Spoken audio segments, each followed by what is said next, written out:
Montana Territory, 1877. The harsh winter wind howled across the open valley, whipping snow into fierce spirals that bit at any exposed flesh. Thomas Callahan pulled his wool scarf tighter around his neck as he urged his exhausted mare forward through knee-deep drifts. At 25, he was too young to die frozen in a blizzard, though he'd seen it happen to men twice his age and experience. "Just a little further, girl," he murmured to his horse, squinting through the blinding white. The temperature had dropped suddenly that afternoon, catching him miles from the safety of the Triple C ranch where he worked as a hired hand. Thomas believed in a simple truth: the frontier was no place for sentimentality. Men who let their guard down ended up dead, and women who came west looking for romance found only backbreaking work and disappointment. His own mother had followed his father's dreams to Montana only to die of pneumonia their second winter, leaving Thomas alone at 14. The lesson was clear: attachments were dangerous liabilities in a land that took more than it gave. All he wanted was to build enough savings to buy his own modest spread someday. A man alone needed little, risked little, and answered to no one. It was safer that way. A dark shape emerged through the curtain of falling snow, the abandoned line shack he'd remembered from cattle drives past. Relief flooded through him as he guided his horse toward it. The crude wooden structure wasn't much, but it would keep them alive through the night. As Thomas approached, something unexpected caught his attention: a thin wisp of smoke curling from the chimney. Someone was already inside. His hand moved instinctively to the Colt revolver at his hip. Outlaws and drifters often took shelter in these remote cabins, and not all welcomed company. Standing in his stirrups, he peered through the growing darkness, noticing a small, snow-covered wagon beside the cabin with a horse huddled miserably under a makeshift lean-to. "Hello, the cabin," he called out, following frontier etiquette to announce himself. Seeking shelter from the storm. The door creaked open slowly, and the silhouette of a woman appeared, a rifle barrel glinting in the fading light. "State your business," came a clear voice, steady despite the obvious fear beneath it. "Just a cowhand caught in the blizzard, ma'am. Looking for shelter till morning. I work for the Triple C, north of here." The woman hesitated, then lowered her rifle slightly. "You can come in, but keep your hands where I can see them." Thomas dismounted stiffly, his legs nearly buckling from cold.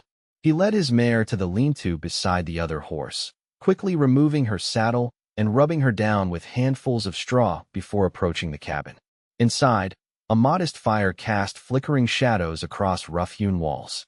The woman stood near the hearth, rifle still in hand, her face illuminated by the dancing flames. She couldn't have been more than 20, with honey-blonde hair falling in waves past her shoulders and intelligent green eyes that watched him warily. Despite her travel-worn blue calico dress, there was a quiet dignity in her posture.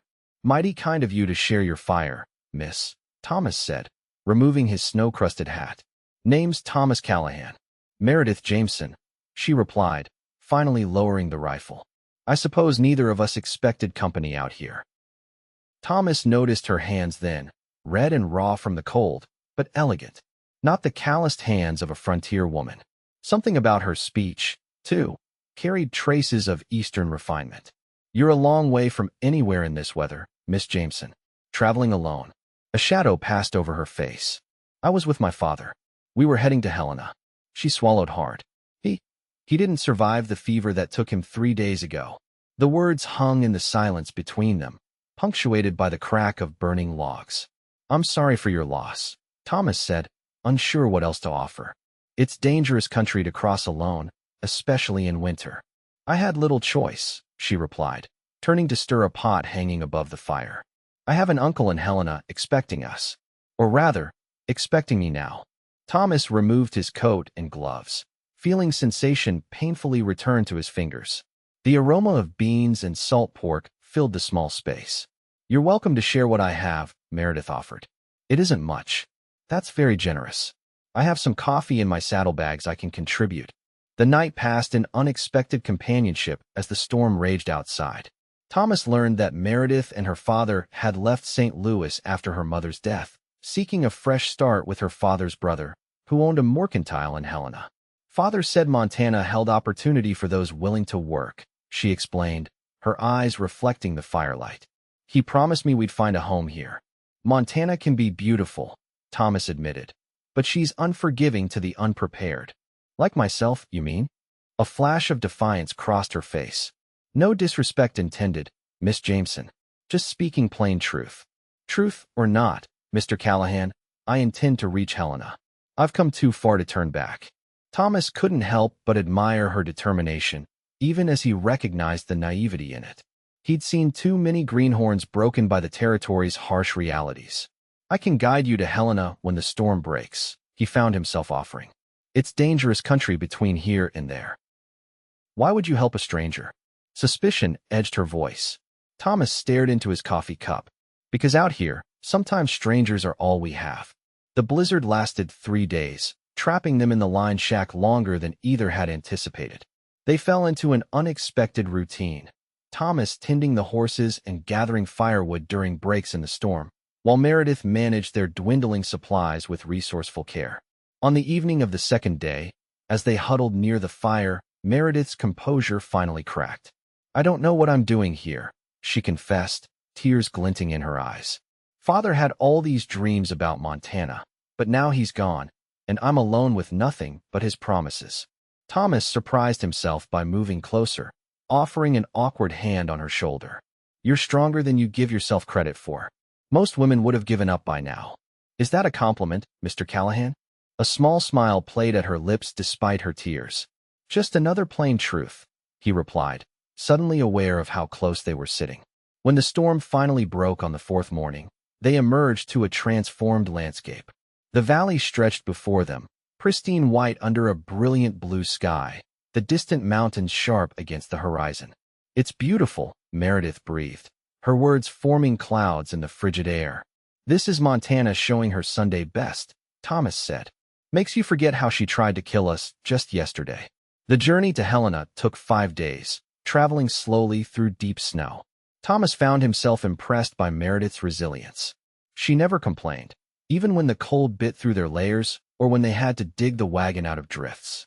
Each night they made camp, and Thomas found himself sharing stories he'd never told anyone about his childhood, his dreams of his own ranch, the loneliness of the cowboy life.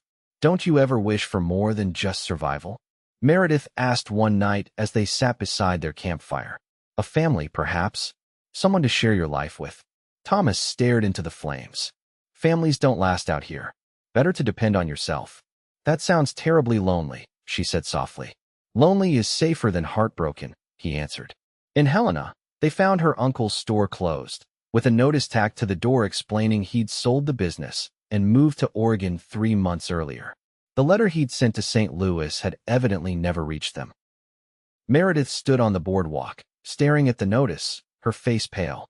I don't understand. He knew we were coming. Thomas watched helplessly as her composure crumbled. What will you do now? She squared her shoulders, though her voice trembled. I don't know. Find work, I suppose. I can't go back. You could. Thomas hesitated, surprising himself with what he was about to suggest. The CCC is looking for a cook's assistant. It's not much, but it's honest work and a roof until you decide your next move. 2 weeks later, Meredith had established herself in the bunkhouse kitchen, impressing even the surly old cook with her willingness to learn. The ranch hands respected her clear boundaries, and the foreman's wife took a liking to her, offering friendship in a place where women were scarce. Thomas found himself creating excuses to visit the kitchen, bringing freshly hunted game or offering to help carry heavy water buckets. Each interaction pulled him further from his solitary existence, though he fought against the growing attraction. Spring arrived early that year. As the valley greened and wildflowers painted the hillsides, Meredith blossomed too. Her confidence grew with her cooking skills, and soon the hands were complimenting meals they'd once merely tolerated. One evening in late April, Thomas found her sitting alone on the bunkhouse steps, watching the sunset paint the mountains gold and crimson. Beautiful country, he said, settling beside her. It is, she agreed. Nothing like I expected, but I'm beginning to love it. And the people? He asked, his heart beating faster. She turned to him, something unreadable in her expression, some more than others. Before Thomas could respond, hoofbeats approached. A rider galloped into the yard, dismounting with urgency. It was Ethan Walsh, a neighboring rancher. Callahan. Walsh called out. Porter's looking for you. Says it's important. Thomas rose reluctantly. Porter was Jackson Porter, the ranch owner, who rarely summoned hands personally unless trouble was brewing. In Porter's study, Thomas found the rancher looking grim behind his desk. Got a telegram from the sheriff in Butte. Porter said without preamble. Says there's a woman matching Miss Jameson's description wanted for questioning about a bank robbery in St. Louis. Her father was reportedly involved. Thomas felt as though the floor had dropped from beneath him. That's impossible. She's no criminal. Porter shrugged. Sheriff's coming tomorrow to speak with her. Thought you should know, considering how you look at her when you think nobody's watching. That night, Thomas found Meredith at the creek behind the bunkhouse, washing dishes in the moonlight. Is it true? He asked without greeting. About your father in the bank in St. Louis? She froze, then slowly turned to face him. How did you? Porter got a telegram. Sheriff's coming tomorrow. Meredith set down the plate she was washing, her hands trembling. My father was an accountant at that bank. He discovered the owner was stealing from depositors. When he threatened to expose him, they framed him for theft. Her voice strengthened with anger. We weren't running from the law, Thomas. We were running from men who would silence him. Do you have proof? My father kept ledgers, records of the real accounts. They're in a hidden compartment in our wagon. Thomas ran a hand through his hair. The sheriff won't just take your word. Then perhaps it's time I moved on again, she said quietly. No. The force of his response surprised them both. I'll help you. We'll take those ledgers to the territorial judge in Helena. He's a fair man. The next day, before the sheriff arrived, Thomas and Meredith rode to Helena with the ledgers. The territorial judge, an old friend of Porter's, agreed to review the evidence and send telegrams to St. Louis authorities. 3 weeks of anxious waiting followed. Thomas found himself unable to sleep, worrying that Meredith might be taken away in handcuffs, that his trust had been misplaced. But when the judge's response finally came, it confirmed her story. The bank owner was under investigation, and Meredith and her late father were officially cleared. That evening, Thomas found her by the creek again, skipping stones across the water. You're a free woman, he said, handing her the telegram. No more looking over your shoulder. She read it, her eyes filling with tears. Father would have been vindicated. Thomas took a deep breath. What will you do now? I'm not sure, she admitted. But I know I don't want to leave Montana. She looked up at him. Were certain people in it? Something shifted between them then, a barrier falling away. Thomas reached out hesitantly, taking her hand. I've been saving, he said. Almost enough for a small spread of my own. There's a parcel of land coming available in Paradise Valley. Good water, good grass. It sounds lovely, she said, her fingers tightening around his. It would be lovelier with someone to share it. Summer brought change to the Triple C.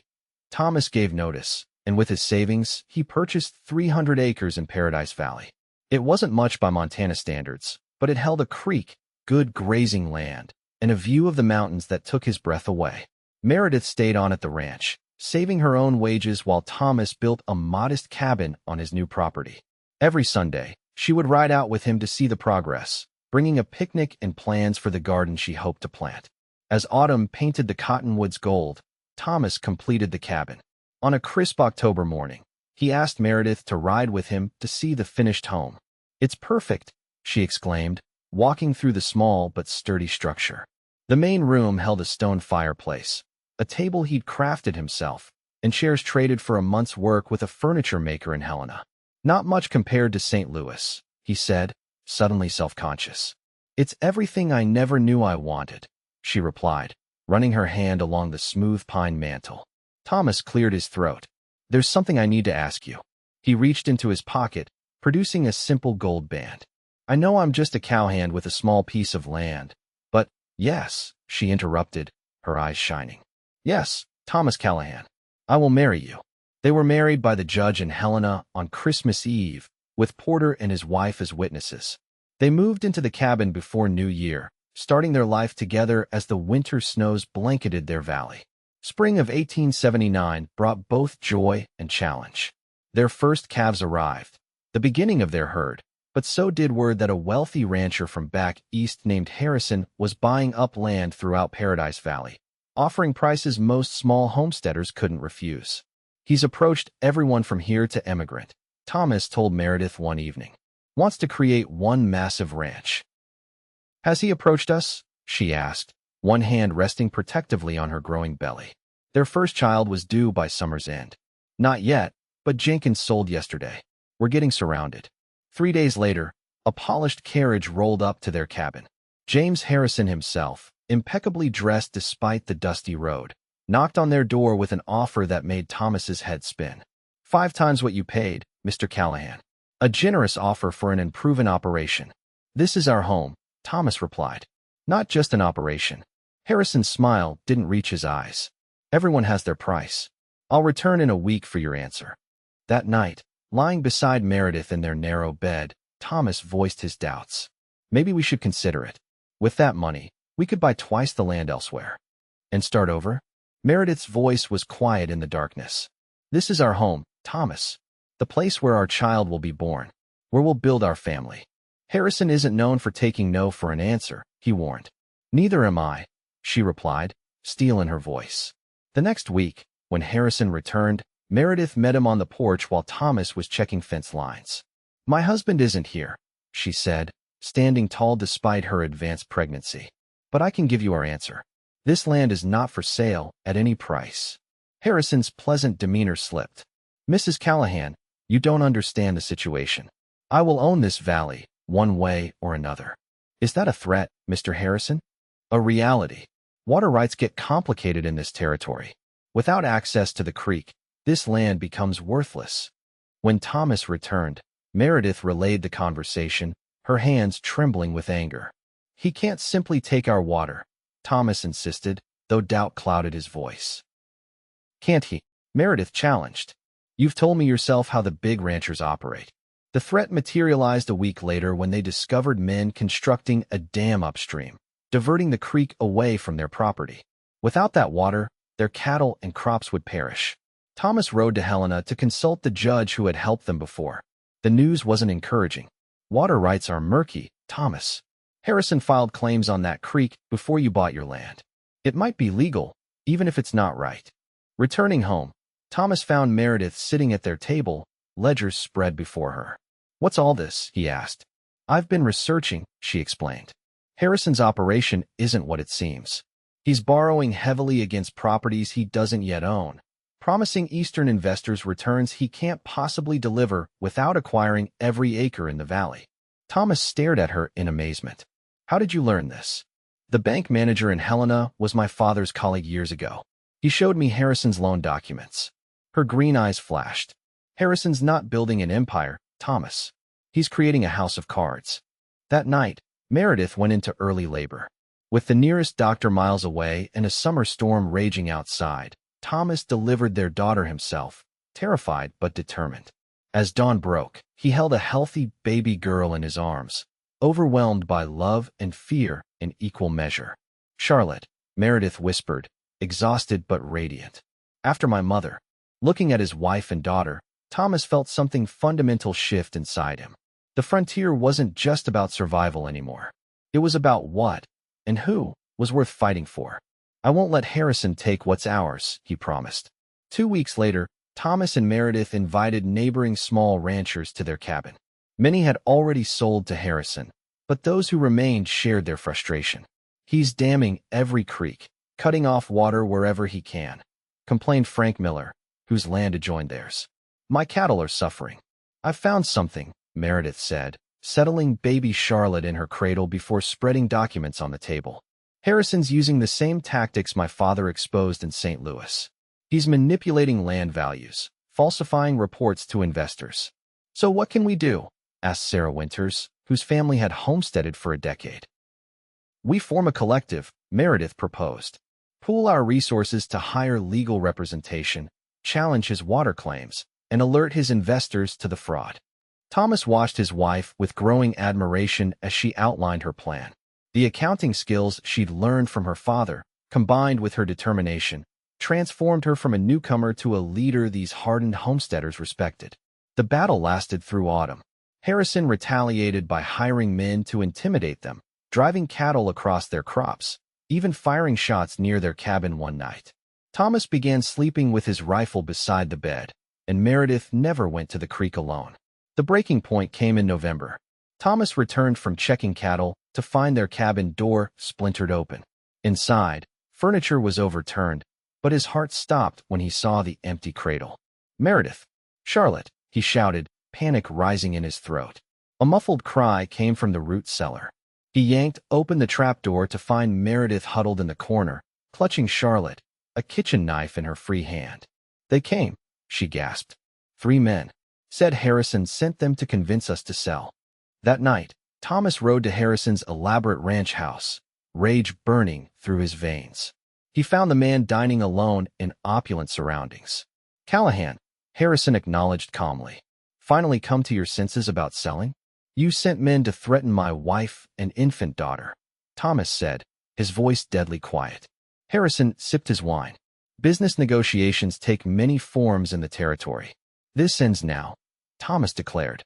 "Tomorrow, I'm taking everything Meredith uncovered to the territorial marshal and every newspaper from here to Denver. Your investors will pull out when they learn the truth." Fear flickered across Harrison's face. "You're bluffing." "Try me." Thomas leaned forward. "Or we can make a different arrangement. You remove your dams, leave our water rights intact, and we'll keep your fraud between us."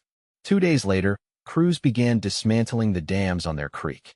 Within a week, water flowed freely again across their land. Harrison, facing pressure from investors who had gotten wind of potential problems, retreated to his holdings further north. Winter settled gently over Paradise Valley that year. On Christmas Eve, Thomas and Meredith celebrated their first anniversary and Charlotte's first Christmas in their cabin, now repaired and decorated with pine boughs.